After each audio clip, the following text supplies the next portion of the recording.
ये है दिल्ली दर्पण। नमस्कार, जय हिंद। आप देख रहे हैं दिल्ली दर्पण टीवी।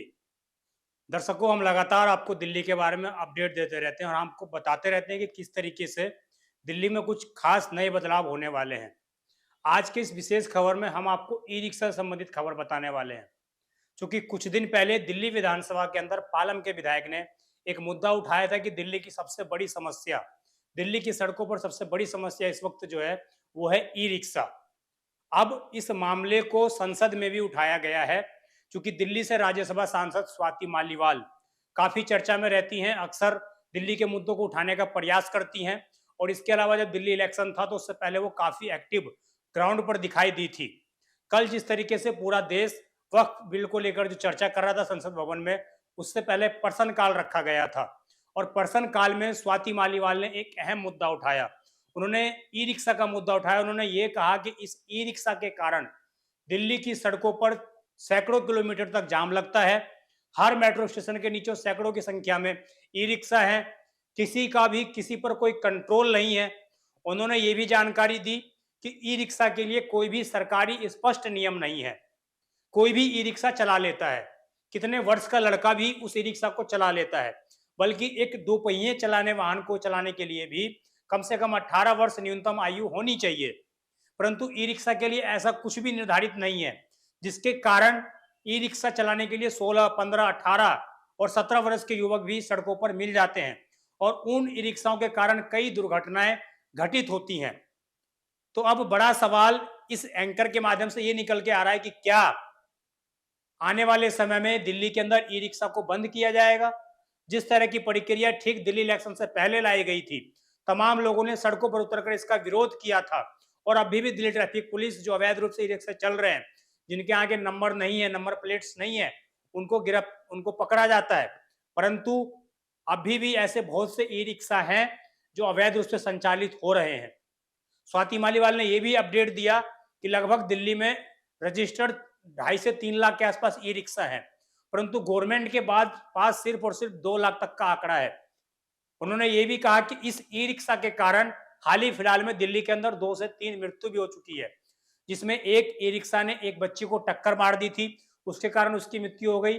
और एक ऐसा मामला सामने आया जिसमें ई रिक्शा का अवैध रूप से चार्जिंग पॉइंट वहां पर चलाया जा रहा था, जिसके कारण जो है ई रिक्शा एक मौत का कारण बन गया। और इसके कारण ई रिक्शा को अब दिल्ली में कोई कठोर कानून लाना चाहिए, ऐसी वो डिमांड पहले भी उठा चुकी हैं अपने ट्विटर अकाउंट से। कल जिस तरीके से उन्होंने संसद भवन में ये बात रखी, उसके बाद निश्चित रूप से एक सवाल ये उठता है कि क्या दिल्ली में आने वाले समय में ई रिक्शा बंद होंगे? पहले आप ये स्वाति मालीवाल का वो भाषण सुनिए जिसमें उन्होंने साफ तौर से ये मुद्दा संसद भवन में रेज किया है और बोला है कि दिल्ली में और देश के तमाम हिस्सों में ई रिक्शा एक बड़ी समस्या है, परंतु दिल्ली राजधानी है चूंकि तो यहाँ पर ज्यादा समस्या है। पहले सुनिए स्वाति मालीवाल ने क्या कहा। सर, पहले ई रिक्शा एक किफायती और इको फ्रेंडली परिवहन का माध्यम माना जाता था, लेकिन आज बिना निगरानी के चलते ये ज्यादातर दिल्ली और देश की सड़कों पर अराजकता फैलाते हुए नजर आते हैं। सर, जहां ऑटोज और टैक्सीज के लेकर बहुत सख्त नियम है, वहीं ई रिक्शा धड़ल्ले से बिना किसी नियंत्रण के, बिना किसी जवाबदेही के चले जा रहे हैं। सर, दिल्ली के किसी भी मेट्रो स्टेशन के बाहर देख लीजिए, दिल्ली के किसी भी मार्केट के बाहर देख लीजिए, सैकड़ों की संख्या में ई रिक्शा सड़कों के ऊपर खड़े होकर जाम लगाते हुए दिखेंगे। सर, हम ये नहीं कह रहे कि सारे के सारे ई रिक्शा चालक गलत हैं, पर सच ये है कि बहुत ओवरलोडिंग होती है। एक एक ई रिक्शा में जहां 3 से 4 लोग बैठ सकते हैं, वहां 8 से 10 लोग बिठा दिए जाते हैं। सर, ये ई रिक्शा के स्ट्रक्चर्स ऐसे होते हैं कि अगर हल्का सा बैलेंस बिगड़ा नहीं, पूरी की पूरी गाड़ी पलट जाती है। सर, ये भी देखने को आता है कि बहुत सारे ई रिक्शा ड्राइवर्स, उनके पास ना तो कोई लाइसेंस है, ना ही किसी प्रकार का कोई ट्रेनिंग, रॉन्ग साइड पे चलाते हैं, ओवर स्पीडिंग करते हैं, रेड लाइट तोड़ते हैं, ये सब आम होता जा रहा है। सर, राज्य सरकारों के पास कोई आंकड़े भी नहीं है। दिल्ली में ही बताया जाता है कि 2.5 लाख से ज्यादा ई रिक्शा सड़कों पे चल रहे हैं, पर कितनों के पास रजिस्ट्रेशन है, कितनों के पास लाइसेंस है, सर किसी को नहीं पता। सर, 1 महीने पहले एक 10 साल की बच्ची की दिल्ली में मौत हुई क्योंकि एक तेज रफ्तार ई रिक्शा आकर उसे टकरा गई। सर, अभी कुछ समय पहले एक 7 साल के बच्चे की भी दिल्ली में मौत हुई क्योंकि एक ई रिक्शा के अवैध चार्जिंग पॉइंट से उसको करंट लग गया। सर, इस तरीके के इंसिडेंट्स बढ़ते चले जा रहे हैं। राज्य सरकारों को चाहिए कि सबसे पहले ई रिक्शा की संख्या को सीमित करें। ई रिक्शा के वाहन और चालक दोनों का लाइसेंसिंग होना चाहिए, रूट निर्धारित होने चाहिए, स्टैंड निर्धारित होने चाहिए। जितने अवैध चार्जिंग पॉइंट्स चल रहे हैं ई रिक्शा के, सबको बैन करना चाहिए, बंद करना चाहिए। और सबसे जरूरी बात, अगर कोई नियम तोड़े तो उसके ऊपर सख्त से सख्त कार्यवाही होनी चाहिए। सर, केंद्र सरकार को चाहिए कि राज्य सरकारों की इस इशू पे जवाबदेही तय हो। सर, हमें सुविधा चाहिए लेकिन सिस्टम के साथ, हमें रफ्तार भी चाहिए लेकिन जिम्मेदारी के साथ, और सबसे बड़ी बात सर, हमें प्रगति चाहिए लेकिन किसी की जिंदगी की कीमत पे नहीं। जय हिंद। तो आपने सुना कि किस प्रकार स्वाति मालीवाल जो है खुद अब एक्टिव होती हुई नजर आ रही है, और ये मामला चूंकि अब संसद भवन तक पहुंच चुका है, तो निश्चित रूप से देखना ये होगा कि आने वाले समय में दिल्ली सरकार क्या एक्शन लेती है, दिल्ली ट्रैफिक पुलिस क्या एक्शन लेती है।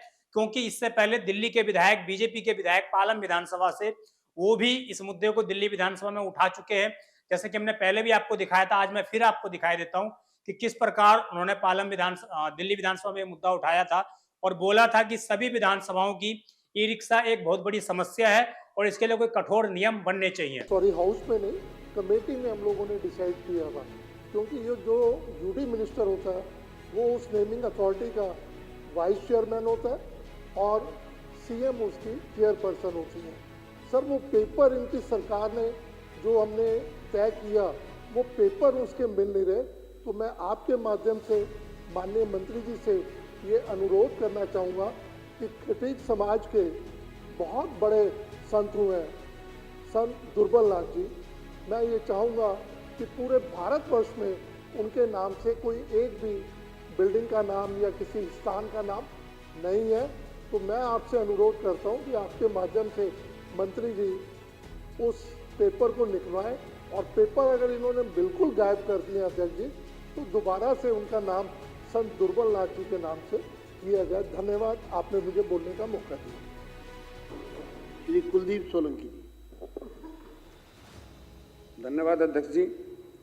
राजकुमार जी, मेरा तो पहली बार ही नंबर आया ट्विटर में बोलने का।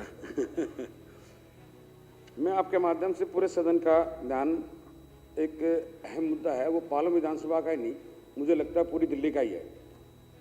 ई रिक्शा, ई रिक्शा पे मुझे लगता है कि हमारी जानकारी में नहीं आई कि कोई पॉलिसी बनी हो। 14 साल का बच्चा भी उसको चला रहा है जी, 65 साल का एक बुजुर्ग भी उसको चला रहा है, स्पीकर लगे हुए हैं, वायलेंस होता है, और ना ही कोई नियम मुझे लगता है कि भाई वो 60 फुट रोड पे चलने चाहिए, वो आउटर रिंग रोड पे भी चल रहे हैं, रिंग रोड पे भी चल रहे हैं, हर किसी रोड के ऊपर चल रहे हैं।